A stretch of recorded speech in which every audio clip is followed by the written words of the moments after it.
más recordando un poquito para no ir a todo el pasaje. Daniel está teniendo una visión. Es la segunda visión, no que tiene en orden, pero que está registrada, de este tipo de visiones, donde él está viendo, y aquí tenía la imagen, creo, ahí está, él está viendo a un carnero que sale y destroza todo a su paso. Dice la historia que Daniel estaba en ese momento en la capital del reino, en Susa, y pues ve todo este carnero, ¿verdad?, que empieza a destruir todo.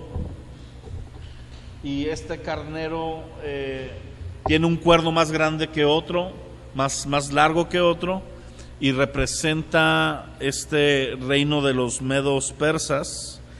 Y después sale en ¿cómo se llama? A lo lejos llega un macho cabrío, un cabrito, que le hiere y gana el macho cabrío o el cabrito, y de este macho cabrío salen 4 cuernos, ¿sí? Y veíamos que representaba, ¿se acuerdan a quién representaba? ¿A qué nación o a qué imperio? No, el cabrito representa a Grecia.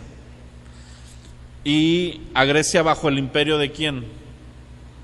De Alejandro Magno, exactamente, históricamente hablando. Alejandro Magno vino y le puso fin al reino medo-persa, que a su vez había puesto fin al reino babilónico, ¿verdad? Y entonces aparece este reinado de Alejandro, que destroza todo a su paso también, y rápidamente conquista todas las ciudades. Vimos que Alejandro logró su imperio, su fortaleza la logró tener en un rango de 10 años. 10 años es muy poco tiempo, ¿verdad? A lo mejor a nuestros ojos se ve como varios años, pero hace 10 años ya existía cielos abiertos. ¿Okay? Hace 10 años han pasado 2 mundiales y el que va a seguir. Entonces, hemos tenido solo 2 presidentes en los últimos 10 años. O sea, nada más para que te fijes cómo suena mucho, pero ya cuando lo comparas es poquito. Yo me acuerdo cuando yo era niño, los años se me iban bien lejos, ¿verdad? Bien tardados. Para pasar de 8 a 9 sentía que pasaba una eternidad. Cumplí 30 y para cuando me acordé ya estoy por cumplir 40, ¿verdad? Pasa ese fenómeno. Pero entonces el reino de Alejandro, vimos que cuando Alejandro muere, el reino de Grecia lo heredan ahora 4 personas, 4 comandantes que eran de los que estaban con Alejandro. Y de estos 4 comandantes, de estos 4 cuernos, dice que sale uno pequeño que crece, y vamos a situarnos en el versículo 21 justamente, ¿sí? Todo lo que te expliqué del carnero y todo eso está explicado por la misma Biblia en los primeros versículos. El ángel le da ahí la interpretación y le dice a Daniel, mira, este es este es este y este es este.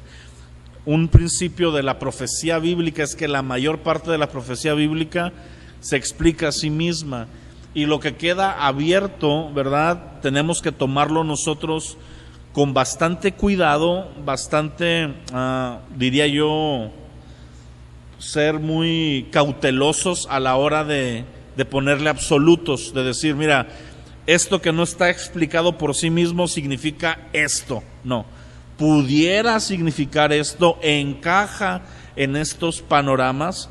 ¿Por qué? Porque sobre todo cuando hablamos de fin de los tiempos hay que ser muy celosos y muy prudentes, porque las herejías están a la orden del día y comienzan mayormente una falsa doctrina o una falsa idea.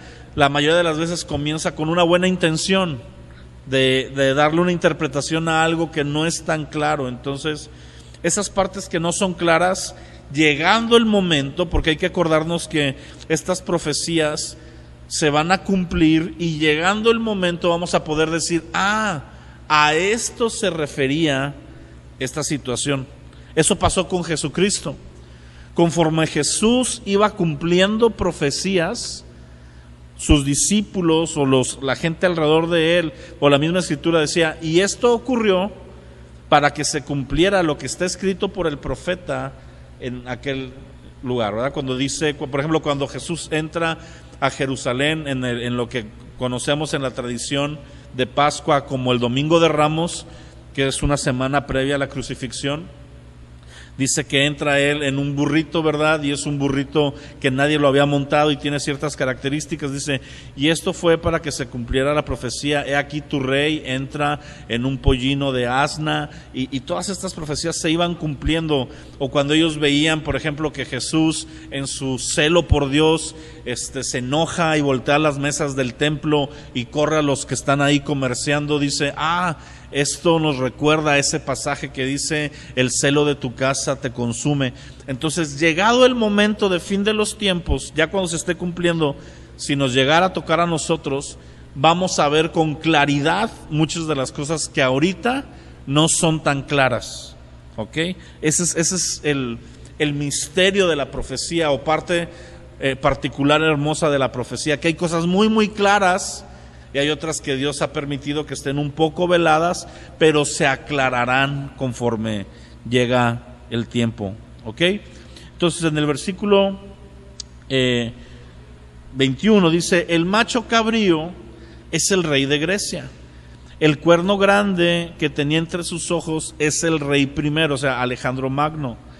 Y en cuanto al cuerno que fue quebrado y sucedieron otros 4 en su lugar, significa que 4 reinos se levantarán de esta nación, aunque no con la fuerza de él, del imperio de Alejandro. Y al fin del reinado de estos, cuando los transgresores lleguen al colmo, y aquí es donde empieza a tornarse la profecía con una doble intención, ¿ok? Cuando los transgresores lleguen al colmo, se levantará un rey altivo de rostro y entendido en enigmas. Su poder se fortalecerá, mas no con fuerza propia. Causará grandes ruinas y prosperará, y hará arbitrariamente y destruirá a los fuertes y al pueblo de los santos. Con su sagacidad hará prosperar el engaño en su mano, y su corazón se engrandecerá, y sin aviso destruirá a muchos. Se levantará contra el príncipe de los príncipes, y si te fijas ahí, príncipe, el primer príncipe va con P mayúscula, porque está hablando en profecía acerca del Mesías, de Jesús. Pero será quebrantado, aunque no por mano humana. La visión de las tardes y mañanas a que se ha referido es verdadera. Tú guarda la visión, porque es para muchos días. Yo, Daniel, quedé quebrantado, estuve enfermo algunos días, y cuando convalecí atendí los negocios del rey, pero estaba espantado a causa de la visión y no la entendía. Mismo Daniel reconoce, siendo un sabio y un hombre con don de ciencia y profecía, dice, yo no le entendía del todo a esta palabra. Así que esta palabra tiene una doble intención, te digo, o un doble cumplimiento que vamos a abarcar el día de hoy. La semana pasada yo enfaticé en la profecía en cauce o dirigida hacia el reino del anticristo, ¿ok? Porque esta profecía de este cuerno que se levanta al final en medio de los 4 y que empieza ahora sí que a arrasar con todo a su paso, empieza a ser un rey, dice que con engaños, con la astucia, que se va a fortalecer, un rey altivo, no con propia fuerza. Lo vimos, no voy a ir a la escritura que vimos porque ya lo vimos en Tesalonicenses, pero Tesalonicenses describe un paralelismo de este rey. Habla del anticristo, donde dice, Pablo les dice a los tesalonicenses, y de hecho creo que lo vamos a ver el domingo que viene, si va en el orden de Tesalonicenses, como lo vemos, así que ahí se va a volver a tocar literalmente. Pablo les dice, miren, en cuanto a que si ya vino la segunda venida, no crean en estas profecías, porque es necesario que primero venga la apostasía y que se manifieste el hombre de maldad o el hombre de pecado o el inicuo. ¿Ok? ¿Cómo comienza esta profecía? Dice, versículo 23, cuando los transgresores lleguen al colmo. ¿Sí te fijas esa expresión? ¿Qué significa esto? El fin de los tiempos es caracterizado por una circunstancia profética, y es que la maldad del hombre, la transgresión humana, va a llegar a un clímax que aún no ha llegado. Cuando yo veo eso, primero me asusto en parte y en segundo me asombro, porque la maldad que tú y yo podemos ver ahorita es mucha, ¿sí? Es demasiado lo que se vive hoy, el nivel de maldad que hay alrededor del mundo. No me voy a meter a tantos detalles de cosas que hay, porque pues hay niños, ¿verdad? También, entonces no quiero perturbar ahí. Pero vemos cosas del narcotráfico, vemos trata de personas, vemos hechicerías, vemos hay ciertas diversiones que es ya meramente la maldad por diversión, que no veíamos antes. ¿Ok? Que mi generación, ya uno se siente viejito cuando dice, ¿qué tiempos son estos? ¿No? Cuando uno dice esas cosas, pues ya las digo yo. Y no me considero tan avanzado en años, pero de mis 15 o 18 años, cuando justo ayer me estaba acordando de cuando yo tenía 15 y 18 años, entre esa época de juventud, y lo que yo hacía, que se me hacía tan malo en ese entonces, veo a los jóvenes de ahorita y cállate, me dan 3 vueltas, ¿sí? El despertar, ¿verdad?, del morbo en la juventud, cómo la pornografía se ha metido a esferas desde la primera edad, cómo lo que muchos la violencia en la televisión, en los videojuegos, en películas, nos ha anestesiado a tal grado que las generaciones de hoy son expuestas a grandes cosas de violencia que para nosotros pues no era tanto, ¿verdad? Y por otro lado, están viendo como normalizando ciertas prácticas que en nuestros tiempos eran muy escandalosas. Hay como una inversión, ¿verdad? Antes, por ejemplo, tú no veías en la televisión abierta, en Mujer, casos de la vida real, o en las telenovelas, no veías personajes homosexuales para nada. Y si los veías eran medio estigmatizados, era como que la burla de la novela o el personaje que sufría. Y hoy, por decreto casi, en cada serie, en cada producción, incluso ya no nada más de México, a nivel mundial, están metiendo la inclusión de géneros para normalizar superhéroes, ¿verdad? Con ¿cómo se llama? Trastornos de género y todo este tipo de cosas, para que la generación nueva lo vea normal, ¿no? El escándalo que hubo con la película de Buzz Lightyear por una escena y todo eso es maldad. Y digo, wow, pero cuando llegue el clima de la maldad vamos a estar en pañales nosotros. Y es donde yo digo, ¿hasta dónde se puede degenerar el hombre? Y se cumple un principio que vemos en Romanos 1, por ejemplo, que la tendencia del hombre cuando no está Cristo en él es la maldad. Y la maldad de una forma progresiva y aumentada. Es la total depravación, ¿sí? Ese es uno de los principios del pensamiento calvinista, el único de hecho con los que yo estoy totalmente de acuerdo, la total depravación del hombre sin Cristo.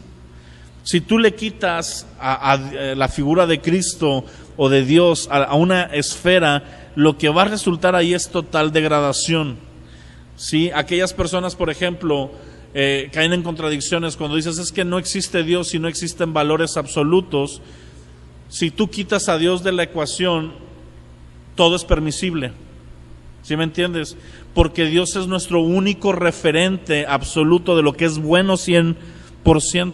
A través de los ojos de Dios y de su impartición de justicia, podemos entender que lo que está mal, está mal. E incluso dice la palabra en Romanos que Dios ha puesto una ley en nuestras conciencias, para que aún antes de conocerle tengamos cierta noción de lo que está bien y lo que está mal.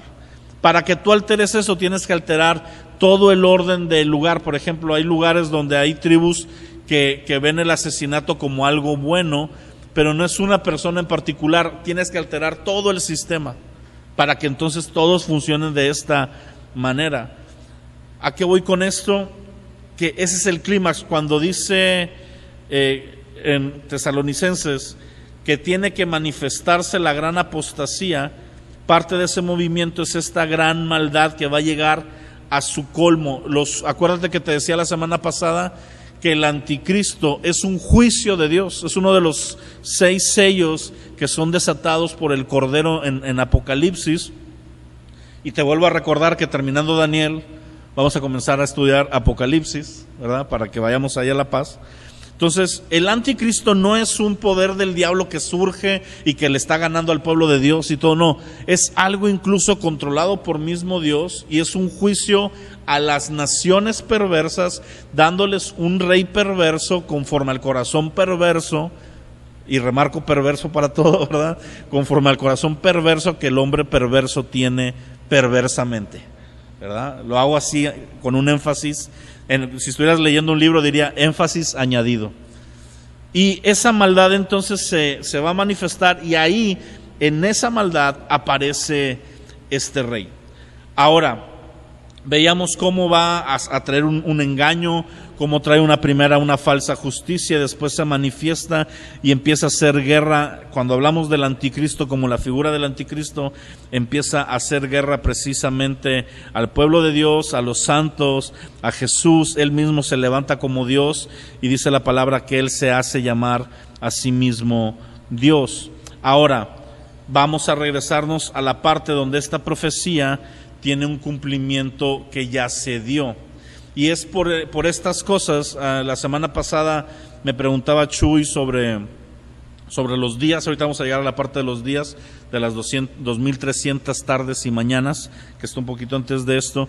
Pero hay una pregunta que hacía Chuy que es muy válida y la quiero sacar a la mesa otra vez para retomarla. Y dice, ¿por qué, por ejemplo, en la profecía anterior sí está Roma y aquí no está Roma? ¿Y por qué Roma, el imperio ahí no representaba al del anticristo, sino el otro que entró? Y es porque precisamente lo que les decía hace rato, las profecías que vemos tienen tintes parciales, donde no todo al 100% de la letra va a aplicar a las dos direcciones de la profecía. Hay cosas que se aplican a la inmediata y hay cosas que se aplican a la que está por cumplirse.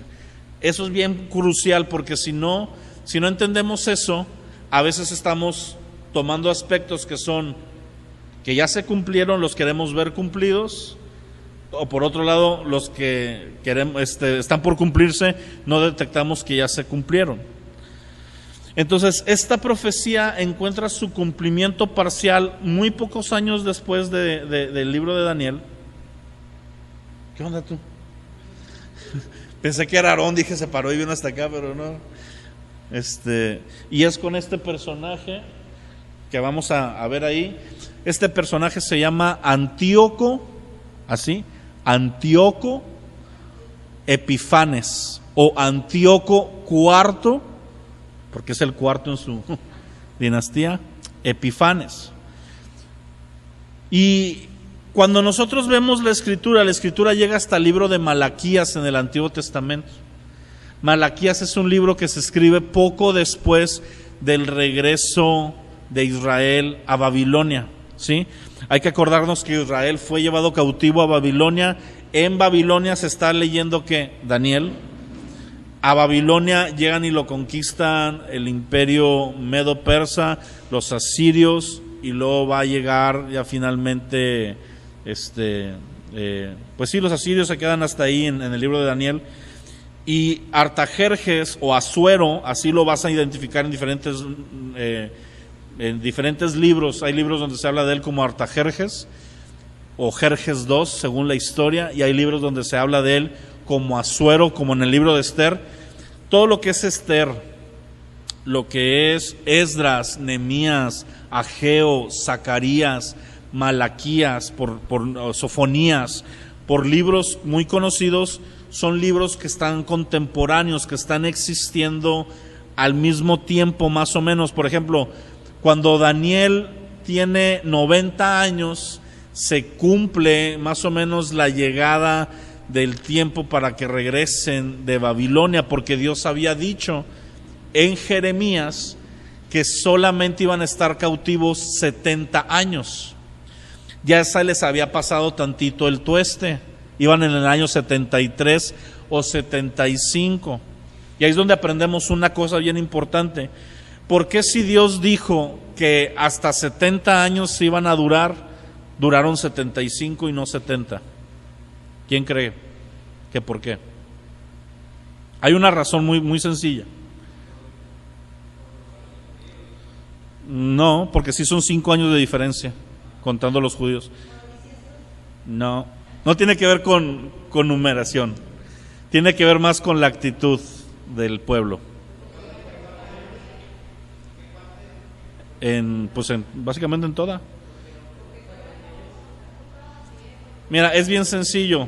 Cuando vamos a llegar a esa parte de Daniel, no me adelanto, pero dice Daniel: y vi en los libros que estaba destinado que estuviéramos 70 años, e hice mis cuentas, y ya estábamos en el 73, y me puse a ayunar y a orar para que se diera el cumplimiento de la palabra. Hay palabras que son el deseo de Dios para nosotros, pero se van a cumplir en medida de nuestra participación. Y, por ejemplo, en Egipto duraron 430 años cautivos, cuando Dios había dicho durarán 400. ¿Qué es lo que está pasando? ¿A Dios le fallan los cálculos? ¿Dios no sabe el futuro? No. Dios estipula mínimo tanto tiempo. 400 son los que yo los tengo ahí, pero del 401 en adelante ya es cosa de ustedes. No nos quedemos, como enseñanza práctica, no nos quedemos más tiempo estacionados donde Dios quiere que ya avancemos. Y para eso tenemos que discernir los tiempos personales en nuestra comunión con Dios, que Dios nos enseñe y nos diga: ya llegó el tiempo de esta época, vacas gordas, vacas flacas. Vemos que hay épocas así. Bueno, ya se acabaron, te toca cosechar para sembrar, para ver bendición, te toca salir a esto. Al pueblo de Israel en Deuteronomio le dice: suficiente tiempo llevas de este lado del río, ya tienes que cruzar. O sea, eso es un continuo.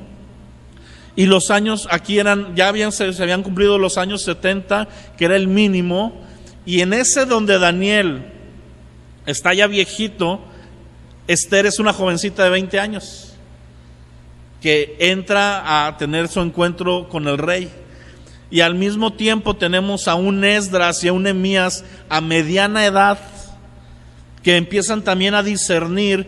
Y entonces, como se pone el pueblo a orar, de repente dice que el rey, ¿verdad?, Asuero, se levantó en la noche y no podía dormir, ¿verdad? El rey Ciro, perdón, en este caso ya es Ciro, dice que no podía dormir y dijo: tráiganme la ley de los judíos para ver si me duermo. No sé si a ti te ha pasado que no te puedes dormir, sacas la Biblia y te cae espíritu de sueño, porque Satanás no quiere que leas. Bueno, así le pasó a él. Dice: tráiganme la Biblia, tráiganme el libro de los judíos. Y ve que por nombre, Isaías había profetizado que Ciro iba a ser su ungido y Ciro iba a traer la restauración de Jerusalén. Y lee esto y dice: pues lo voy a cumplir. Y manda hacer un edicto para que entonces los que quedaban cautivos de la cautividad, por otra vez remarco, regresaran a poner otra vez a Jerusalén, a poner el templo y a echar a andar la adoración a Dios, por decreto de un rey pagano. Porque cuando Dios se quiere mover, se mueve a través de quien sea. Y regresa Esdras en un primer viaje, luego regresa Ageo en un segundo viaje, y regresa Nehemías a terminar, a reconstruir las murallas, porque todavía no habían terminado, y se da todo este movimiento a la par.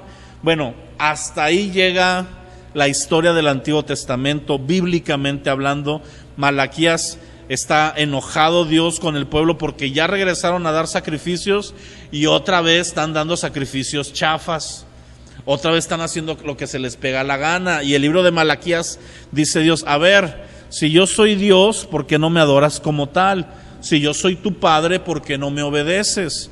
Llévale ese sacrificio que estás trayéndome, que está cojo, tuerto y chafa, llévaselo a tu rey en la carne, a ver si él te lo recibe. No te lo va a recibir, ¿verdad? Entonces, ¿por qué me lo traes a mí? Y ese es el argumento de Malaquías. Y termina profetizando que va a venir aquel que va a hacer devolver el corazón de los padres a los hijos y de los hijos a los padres, para que no caiga maldición sobre la tierra. Se acaba el Antiguo Testamento.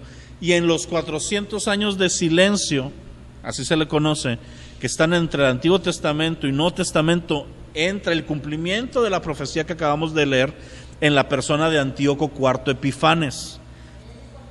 En medio de ese tiempo, el silencio bíblico, pero la historia sigue corriendo. Y entonces este hombre se desprende de su dinastía de uno de los 4 reinados de Grecia que quedaron después de Alejandro, de la dinastía seleucita. De ahí sale este hombre, Antíoco IV, que es un general, es un guerrero, pero empieza a cobrar fama y poder y se autonombra a sí mismo Dios. Esas figuras la hemos visto, lo vimos con Nabucodonosor, lo vamos a ver con el Anticristo, lo vimos con Hitler, lo vimos con Mussolini. O sea, estas figuras son continuas. Pero Antíoco IV, y es ahí donde entra, antes de que llegáramos aquí, se dice que va a haber un periodo de 2300 tardes y noches, o sea, días, donde va a haber una destrucción de Jerusalén. Cuando tú y yo dividimos 2300 tardes o mañanas, días, para que nos den años, según la profecía, pregunta, a ver quién sabe, ¿entre cuánto tiempo lo tenemos que dividir para que nos den los años que va a durar? Más o menos. Ok, ahí te va. Se dividen en 360 porque el calendario judío tenía 360 días. Nuestro calendario actual tiene 365. Cuando lo divides en 360 días te da un total de 6.30 y tantos años. O sea, 6 años con un tercio, 6 años con 30 y tantos, ¿sí?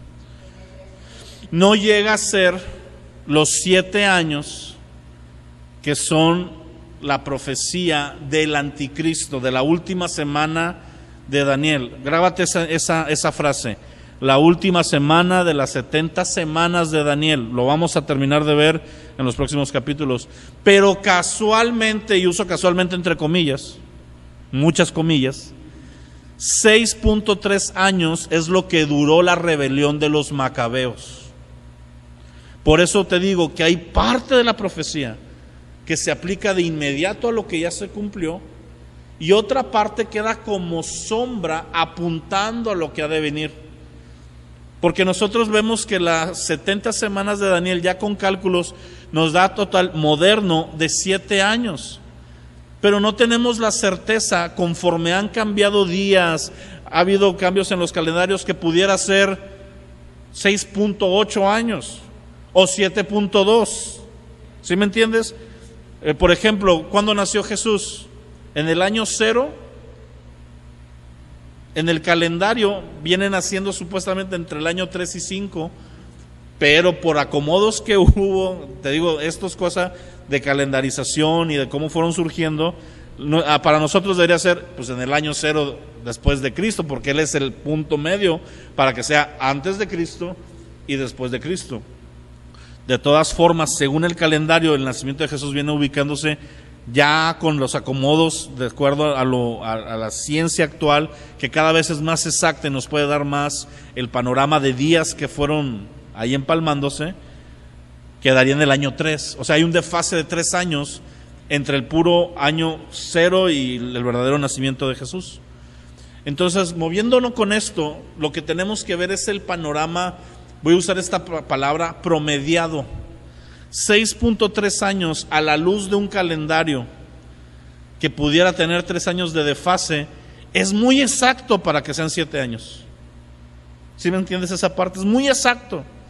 No son los 7 literales, pero es muy, muy exacto. Sin embargo, vuelvo a lo mismo, literalmente sí es el tiempo, ya con cálculos, que duró la conquista o el reinado o el tiempo que Antíoco IV estuvo, salud, atacando Israel. Antíoco IV, dice la profecía que estamos leyendo, que el reinado de este rey se extiende hasta el pueblo santo. El reinado de Antíoco comenzó en Egipto y se fue corriendo hasta llegar a Israel. Y cuando llegó a Israel, este hombre como que se endemonió, voy a usar esa palabra, y empezó a hacer una guerra contra Israel encarnizada, mucho más sangrienta, mucho más profunda que la que había hecho ante otras naciones. Lo mismo pasó con el Holocausto. Y parte solamente curiosa, los años del Holocausto también tienen un promedio de 6.5 y 7, de cuando comenzó ya oficialmente la guerra bien fuerte sobre los judíos, todo lo del gueto, todo lo de los campos de concentración y la liberación, el triunfo de los aliados, es un periodo alrededor de 6 a 7.5 años.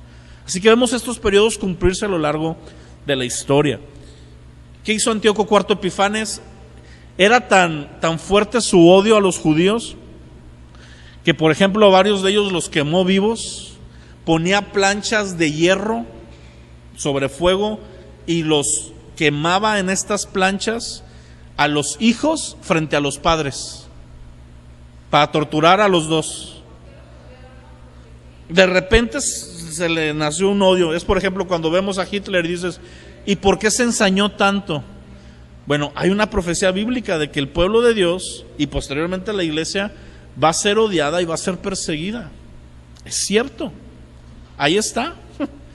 Y lo vemos a través de las naciones. Ningún pueblo a lo largo de las generaciones ha sufrido tanta persecución como el pueblo de Israel en diferentes épocas.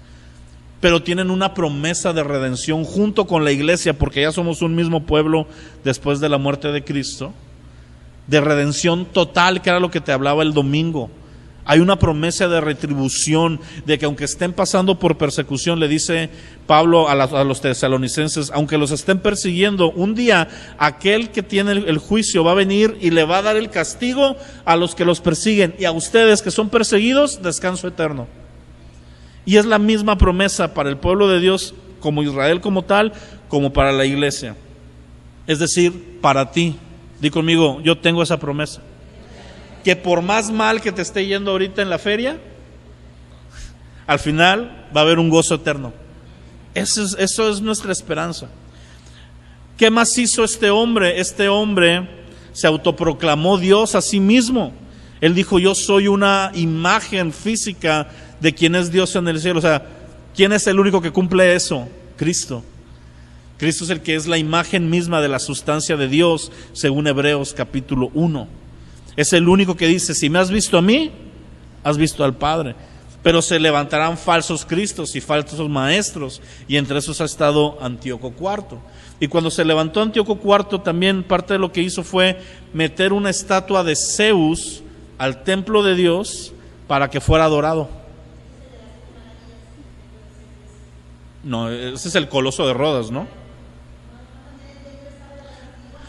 Bueno, la verdad ahí sí me pierdo porque ahí sí no sé, pero lo que sé es que aquí físicamente mandó a traer una estatua de Zeus, del dios Zeus, y lo metió al lugar santo y al lugar santísimo para demandar adoración. Y el clímax de lo que fue para él la ofensa a Dios y a los judíos de su momento, que se conoce históricamente como la abominación desoladora, también apunta a eso, porque lo vamos a ver más adelante. Por eso Jesús habla de la abominación desoladora en Mateo 24. Dice, y se volverá a repetir lo que ocurrió en la abominación desoladora, y abre un paréntesis y dice, el que le entienda. ¿Por qué manda a que entendamos? Porque tenemos que ser gente estudiosa de la palabra y ver toda la palabra, no solo una parte, y entender. Hay gente que descarta el Antiguo Testamento, ¿sabías eso? Descarta, que dice, nosotros como iglesia solo tenemos que leer el Nuevo. Y hay otra gente que se vuelve hiperjudía, que dice, el bueno es el viejo y el nuevo no. Mi amado, como siempre, son los dos. La abominación desoladora fue cuando, ya en la culminación de su blasfemia, sacrificó un cerdo en el altar del holocausto. El cerdo representa el animal inmundo por excelencia al pueblo judío, y él, para burlarse y blasfemar, sacrificó en el lugar donde se sacrificaba adoración a Dios un cerdo. Viene siendo lo mismo, o sea, la abominación desoladora y el objeto sacrílego es la misma situación, donde él está destruyendo todo y trayendo un sacrilegio.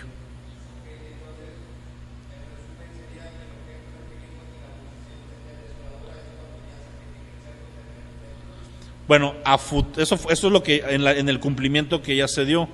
A futuro no sabemos si el anticristo literalmente lo va a repetir, o es el punto donde él dice, yo soy Dios, adórenme a mí. Porque viene siendo lo mismo, viene siendo algo sacrilegioso, donde sabemos que el anticristo lo que sí va a hacer es meterse al templo y ahí como tomar como si fuera su palacio o su lugar de adoración, de gobierno, su palacio de gobierno, su casa blanca, a partir de donde, que es una burla y un altercado hacia Jesús, porque Jesús en el reino milenial, ¿dónde va a reinar? En Jerusalén, que es la ciudad del gran rey, así se le llama, es el trono de Sión, y es donde todas las canciones que cantamos, que a veces no entendemos qué es lo que cantamos, va a cobrar relevancia y cobra un entendimiento. Sí, hay una canción, por ejemplo, que se llama ¿Quién como Él? Búscala en espíritu y en verdad y escúchala despacito, ponle atención a la letra. Es una letra llena de profecía, llena de adoración, y me encanta la parte donde dice, puedes ver al rey sentado sobre el trono de Sión, su reinado es por los siglos en toda nación. Cada vez que yo canto esa parte así, cuando lo estamos adorando, me quiebro, porque es la culminación. Él dice, puedo ver, o sea, el que le está cantando está como diciendo, aunque estoy aquí, aunque estoy en este tiempo, a través de la fe, a través de la escritura, a través de lo revelado, ya estoy viendo al rey ahí sentado, aunque todavía no se sienta. Pero Jesús, aunque aún no se ha sentado físicamente en nuestra dispensación de tiempo, Él está reinando y Él siempre reina. Amén.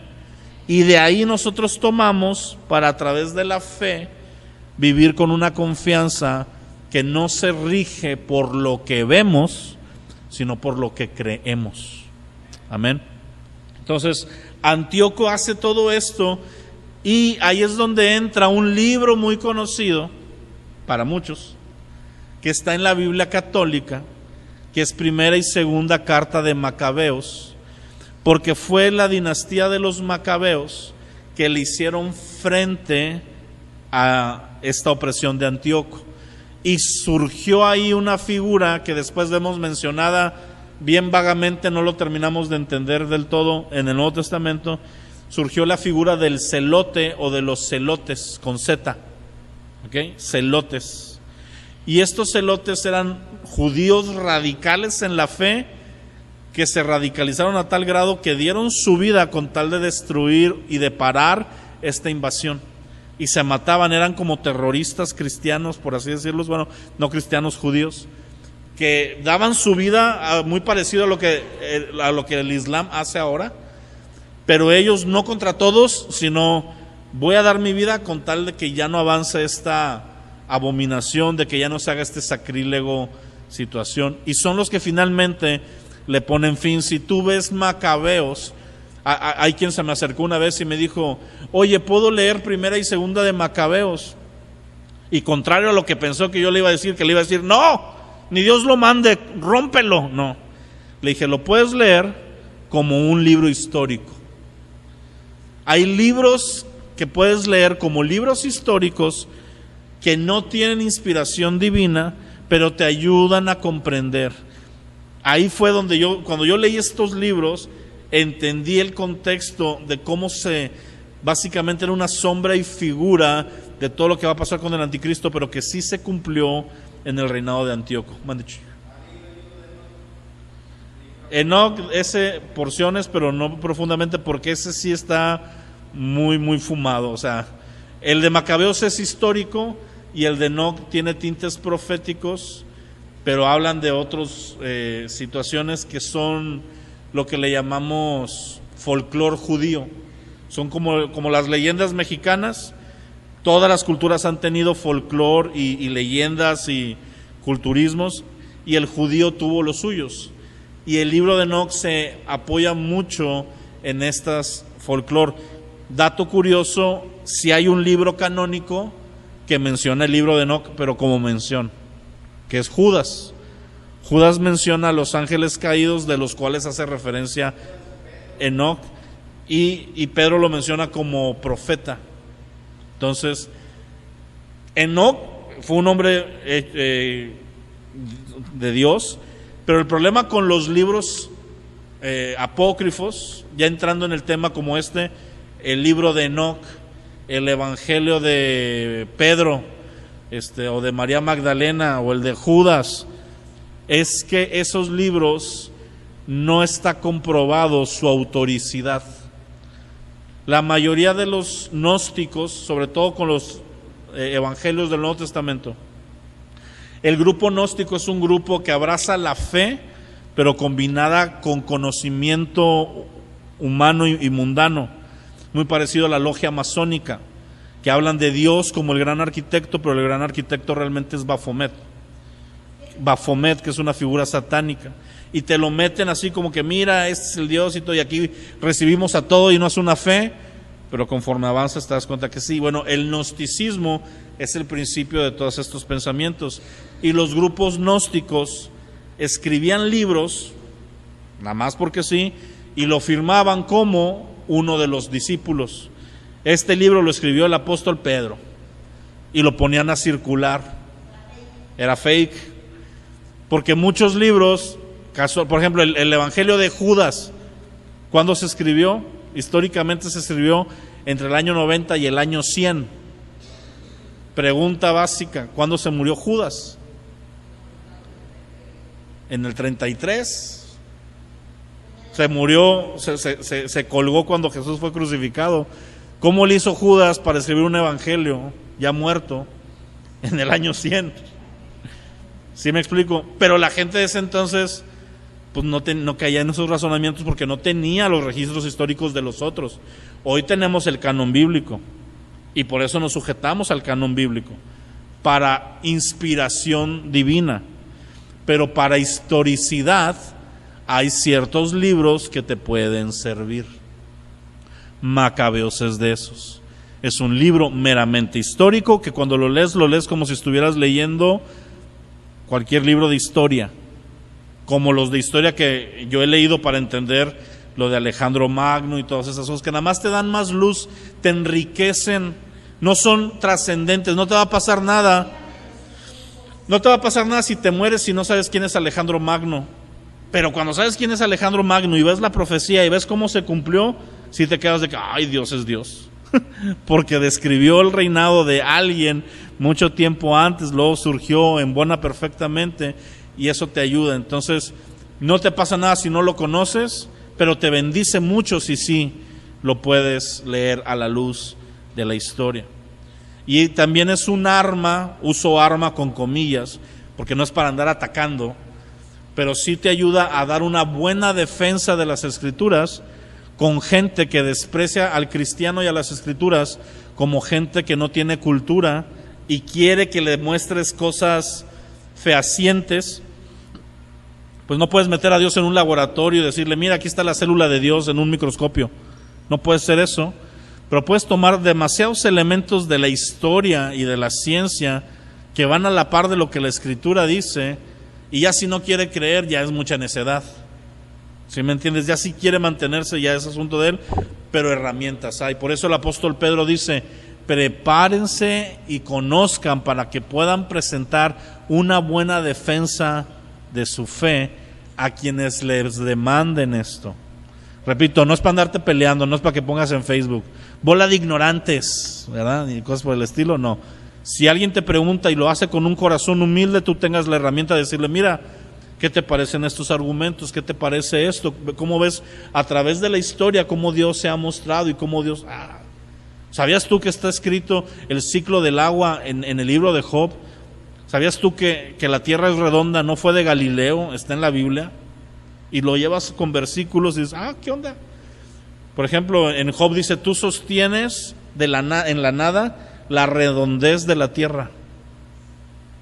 O sea, que la tierra sea redonda, te digo, no lo descubrió alguien moderno. Ahí Job es el primer libro de toda la Biblia, es más viejo que Génesis en cuanto a escritura. No es el primero en el orden canónico, pero es más viejo, escritamente tiene más años que Génesis. Job es más viejo que lo que fue Abraham. No Abraham, tampoco Matusalén, pero sí Abraham. O sea, Job está posiblemente ubicado inmediatamente después del diluvio, posiblemente. Entonces, ¿quién escribió Génesis? Moisés. Y lo escribió por revelación, no por presencia. Y Job sí está escrito presencialmente. Pero bueno, esos son datos que nada más di, que enriquecen toda esta parte.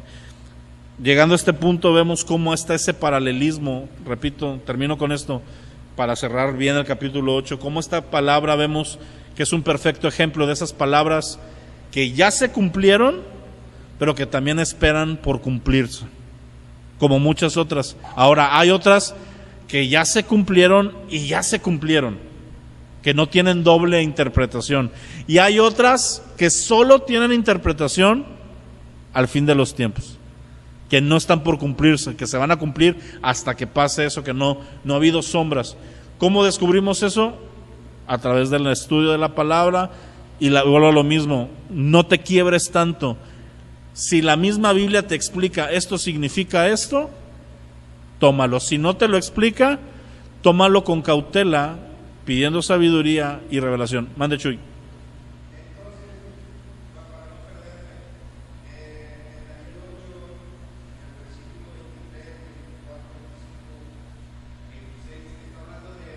De los dos, tanto de Antíoco como del Anticristo. Pero en Antíoco se cumplió ya, ¿me explico?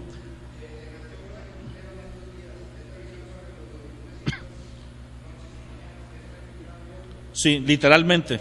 Fueron 6.3 años lo que duró.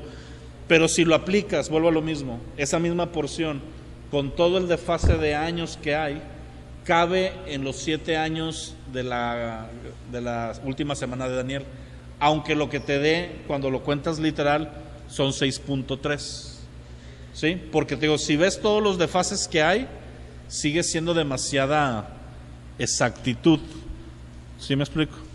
Entonces, hay que acordarnos que parte fundamental del estudio de las Escrituras tiene que ver con eso, con el común denominador de la exactitud de las cosas.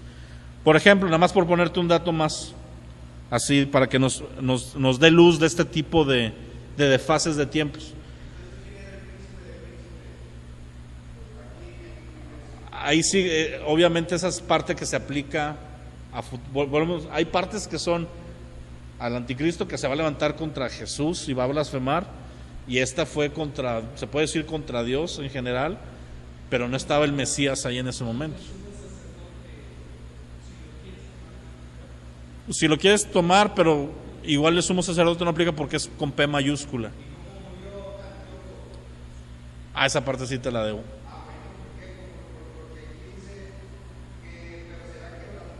Pero no por mano humana, porque es Cristo en el anticristo.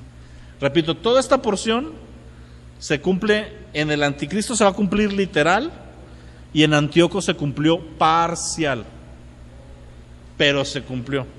Por ejemplo, cuando viene Herodes y manda matar a los niños para poder matar a Jesús, ¿cuánto tiempo dio de rango? Niños menores de ¿cuántos años mataban? ¿Por qué no dijo a los de 15 días? Si Jesús había nacido en esas semanas. ¿Por qué no dijo de un mes? Porque según los tiempos en los que fue la visitación, dijo, por estos tiempos, por estas épocas nos da la estrella a decir que ya iba a nacer o que ya nació, pero no sabíamos qué día. Exactamente. Detalle importante que me recordó Chuy. Gracias, Chuy. No me acuerdo cómo se murió, pero sí me acuerdo qué día acabó la conquista o esta parte. ¿Saben qué día fue? Es muy curioso. De Antíoco. Cuando ya perdió oficialmente, que muchas veces aunque él murió, todavía tienes que acabar con su ejército, pero ya lo que fue la retirada oficial fue un 25 de diciembre. Y por eso el judío celebra el Hanukkah. El Hanukkah nace de esta celebración. Por eso un judío no te celebra Navidad, pero sí en esas fechas te celebra el Hanukkah. ¿Sí? Y también hay otra celebración muy fuerte, que es la liberación contra Amán, que está en Esther, que es el Yom Kippur, donde se le permitió al pueblo de Israel defenderse del ataque de los enemigos y tuvieron liberación. Entonces esos son datos que te ayudan ahí nada más a campechanear. Pero bueno, si no hay más preguntas, que a lo mejor sí hay, pero no sé. Como tarea te digo, vuelve a escuchar la enseñanza en tu casa, vuelve a poner, te van a salir más, y tráete las dudas al próximo capítulo, que es Daniel 9. Bueno, vamos a orar. Padre, te damos gracias en esta tarde, noche, ya más noche que tarde, donde podemos ser maravillados a través de datos como la historia, Señor, que nos hacen ver que tú has estado presente desde el principio de la creación y hasta el fin de nuestros tiempos lo estarás. Que hay cielos nuevos y tierra nueva preparados, donde no sabemos qué es lo que vendrá, pero será glorioso. Y que los eventos que están ocurriendo, aun cuando le has dado libre voluntad al hombre, nunca se salen de tu soberanía y de tu voluntad. Y Padre, tú tienes tiempos designados, danos entendimiento en nuestros tiempos personales y danos entendimiento en las Escrituras y para discernir los tiempos que estamos viviendo, que apuntan al cumplimiento de la profecía bíblica por excelencia, que es tu segunda venida y la llegada del reino total y pleno. Sabemos que tu reino ya ha llegado a través de Jesús, cuando Él vino y murió en la cruz, pero también sabemos que hay un cumplimiento total cuando Él se siente en el trono de Sión para gobernar. Y eso es lo que esperamos, Señor, que tú nos gobiernes.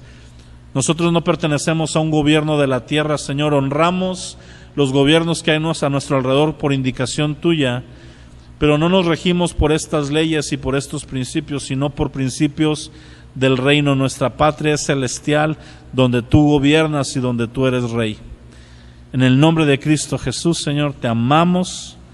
Danos sabiduría y danos hambre e interés por este tipo de temas que nos llevan a glorificarte más. En el nombre de Jesús, amén.